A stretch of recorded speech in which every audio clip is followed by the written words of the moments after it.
Minimalism, Live a Meaningful Life by Joshua Fields Millburn, author. Summary: Minimalism is an instructive introduction to philosophy of less and how it helped two guys who had achieved the American dream let go of their possessions and the depressions that came with them. A little over 5 years ago, a friend sent me a link that read, "Our 21-day journey into minimalism." Intrigued by the story of two young guys who seem to have it all: the well-paying job, the nice house, the fast car, but confessed being unhappy, I read on. Since I was on college exchange in the U.S., living in a tiny 70 square feet room, I didn't have much stuff to begin with, but I still did a modified version of their 21-day program. It confirmed the gut feeling I'd had since arriving and showed me we truly don't need much to feel happy.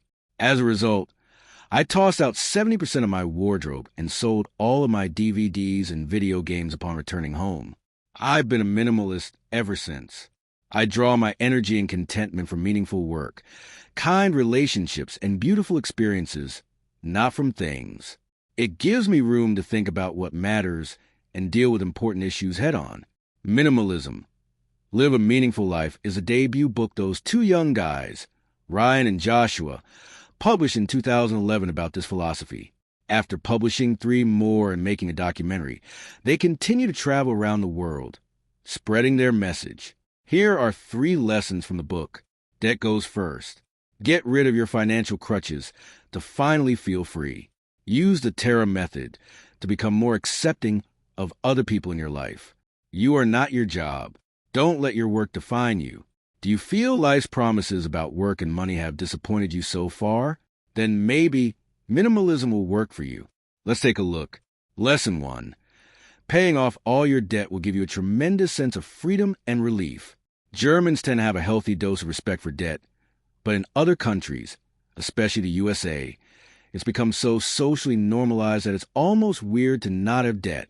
If you look at any collection of graphs about the state of debt, however, it's easy to get scared fast. It keeps climbing up while wages average down. Student debt has eclipsed credit cards, and 50% of all money owed to the U.S. government comes from student debt one way or another.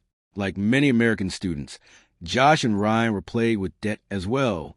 Before Joshua could even begin his journey into minimalism, he spent 2 years with no vacations, no eating out, and no luxuries to pay off all his debt. It was a painful process, but worth every minute and penny, Josh says. Whether you start cleaning out your possessions at the same time or not is up to you. It can help you make some extra cash and will provide more room, not just to breathe and live, but to think. But being debt-free will definitely provide a feeling of relief unlike any other. Lesson 2. You can use the Terra method to accept other people as they are, even if they disagree with minimalism. One of the hardest things for self-improvement nerds is that other people often simply don't care. They enjoy their lives because they're not constantly busy testing a new diet, experimenting with morning routines, or, well, minimalism. That doesn't make them worse, just different. And instead of trying to change others, it's much healthier to try and how we deal with them. So, in order to better accept your friends despite their humongous baseball card collections, Josh and Ryan suggest the Terra method. Tolerate their quirks. Accept they will always exist. Respect the time they dedicate to them. Appreciate that aspect of their lives, as it's a little part of your life too. You can use this model not just to better deal with the little things that annoy you, but also to be a kinder person in general. Life is much better if we don't just get along, but genuinely appreciate who we are and that each one of us is unique. Lesson 3. Social interactions are centered around our work, but you're much more than your job. Make sure it shows. Ever since I started working for myself, I've had huge problems answering the most common question when meeting new people. What do you do? Until now, I've usually gone for the cop-out, I'm a student answer, mostly because it's the easiest. Going forward, I'll probably go with writer. But the truth is I'm doing many things. Chances are you are too. You might only have one main job, but that doesn't make your job title a one-word description of your identity. Often, the question is just a covert attempt at gauging how much money you make anyways.